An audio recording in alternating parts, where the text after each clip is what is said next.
ټول ډېر زیات خفه دي او ډېر زیات نقصانات شوي دي. حالانکې دا زمونږ د شوله دا نقصان خو لا پرېږده، د مرغو د کوترو نومې مرغۍ تاسو وینئ دلته کې نشته دی، دا پټي ډک دي د مرغو د لاسه، ټول مړه دي که نه. ډېر غټ دغه راغلی و، الله پاک نور خیر کړی دی. خو دا د دې فصل دغه مې چې وکتل عطاء الرحمن صاحب راغلی دی او په دې پټو باندې ګرځي او هغه د پټو جایزه اخلي او هغه د فصل ته چې وکتل ډېر پریشانه شو.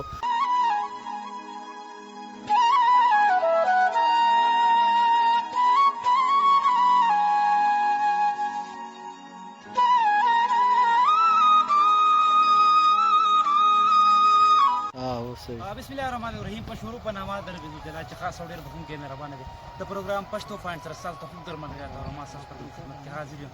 خبرونه د همیش په شان د ولس ښېګړه ډېر عزتمند او درنو پښتنو دا وځي د خپل علاقې کې ما سدو شکولې کې ور درګي جی کله څومره سدو شکولې د ور ډېرې چې کوم لاندې شوګر چې وته سین غاړه ډېر پاتې باقي کې ډېر زیات غټ نقصانات شو. ابرش په چې تاسو څنګه پته ده وا کوم جلبار شي وځي غلې دا سره شول ډېر زیات نقصان شوی. تاسو په کتنې چې په پوره ځای هم تاسو ګورئ چې ډېر نقصانات شوي دي. دلته موږ خبرې اترې کوو چې کم زمینداران دي او زه هم خبرې کوو او څونه تړلې څونه مسلې دي او تاسو ته ګورئ سره اوسئ.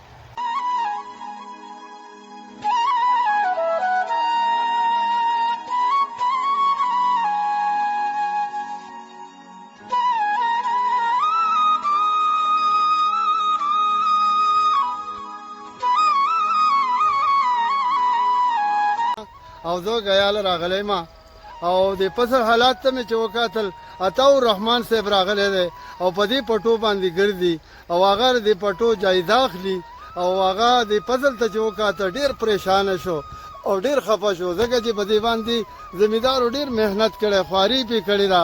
او بیا مطلب دا دی چې عطاء الرحمن صاحب راغی او دې جایزه یې واخیستله. موږ اوس دا سوال کوو او دا حکومت ته درخواست کوو چې حکومت د دې زمیندارو دپاره څه نه څه مقرر کړي او دیو ته ورکړي. دا عاجزه خلک دی او ډېر مجبوره خلک دی. یو طرف ته خو د وبا خبره ده، بل طرف ته دا د وبا راله چې فصل یې ونه شو. نو په دې کې موږ ډېر پریشانه یو او ډېر خفه یو په دې خبره باندې. خو حکومت چې د دې زموږ سره تعاون وکړي نو موږ به بار بار شکریه ادا کوو. ها اوس که تاسو زموږ سره په دې خبره کې لږ تعاون وکړئ نو موږ به ستاسو ډېره شکریه ادا کړو. او عطاء الرحمن صاحب ته څه ضرورت دی چې راځي په پولو باندې ګرځي او په پټو کې په اوبو کې ولیږي پاسېږي او مطلب دا دی چې د دې فصل جایزه اخلي. خو هغې خبره دا ده چې هغې د دې زمیندارو سره مینه ده او د دې سره شوق دی، په دې وجه باندې راغلی دی او د دې خپل فصلونو جایزه اخلي چې دا زه حکومت ته ورکړم او حکومت به زموږ سره بھرپور تعاون وکړي. السلام علیکم.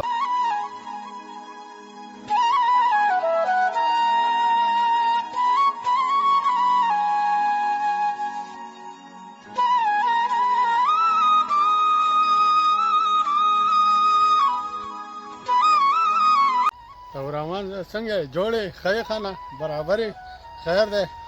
ستا ډېره شکریه ادا کوو چې یاره دلته رالې او زمونږ د حالات او د پیزه او د هر څه تا ته ولیدلو او ستا د مخې دي چې دا بله شپه دا کمه ګلۍ شوې ده او دا کم حال تېر شوی دی، د دې خلکو تباهي وشوله. نو مطلب دا دی چې بس حکومت ته دا خواست دی چې بس زموږ سره څه اخلاص وکړي، ځکه چې زمونږ نور څه ذریعه څه نشته دی، څه مزدوري نور څه دلته نشته دی. دغه حال دی، دغه زمیندارو ته پراته وو او دغه شی دی. ستاسو نه څه پرده ده، نو تاسو ښه یې نه یې. مونږ په دې علاقه کې دغه زمیندارو ته او دغو ته پراته یو هغه دغه شان شي، نور څه نشته دی. نو مونږ څه وکړو؟ ټیک شو. او الله دې په ایمان خوشحاله کړه او چې حکومت ته دا اطلاع وکړي چې یاره خانه دا بس غریبان دي، څه ګزاره نه کېږي، خپل اخلاص ورسره وکړي.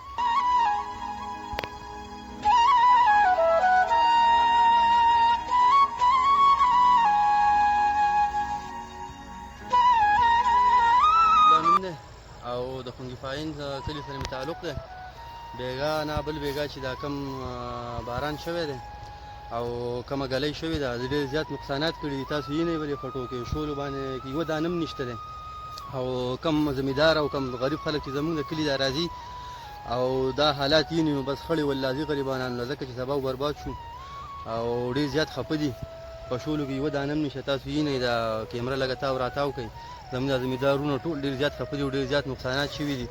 حالانکې دا زموږ دا شوله دا نقصان خو لا پرېږده، د مرغو د کوترو نومې مرغۍ تاسو وینئ دلته کې نشته دی. دا پټي ډک دي د مرغو د لاسه، ټول مړه دي که نه. ډېر غټ دغه راغلی و، الله پاک نور خیر کړی دی.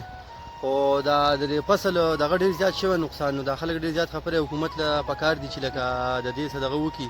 خامخا دا غریب خلک دی که نه، څه اوس داسې نه رسي، ټول زمیندار دي په دغه باندې پټي کړي دي. نو لکه زما حکومت ته دا درخواست دی چې لکه دې خلکو سره څه تعاون معاون وکړي نو ډېر زیات خوښوي.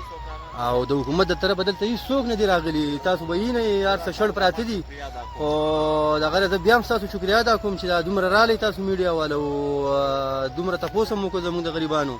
او د حکومت د طرفه هېڅ دغه نه ده شوی د اوسه پورې. هېڅ څوک نه دي راغلي چې یار یا څه نقصان شوی یا ښه یا بد. صرف تش دا شنه دغه ولاړ دي، خو په دې کې دغه نشته دی. دا شوله موله دانه به دې کې نشته دی. دا غونډه دغه شوې تاسو لږ خیر دی دغه کوي، کیمره ورته دغه کوي، په دې کې شوله دانه نشته دی. نو زه دا درخواست کوم لکه حکومت د طرفه چې دې غریبانو سره تعاون وکړي، ځکه چې د دوی ډېر زیات نقصان شوی دی. او ستاسو میډیا والا ډېره زیاته شکریا ادا کوم چې تاسو راغلی دلته او تاسو دا دغه په سکرین باندې وښو. ستاسو ډېره زیاته مهرباني.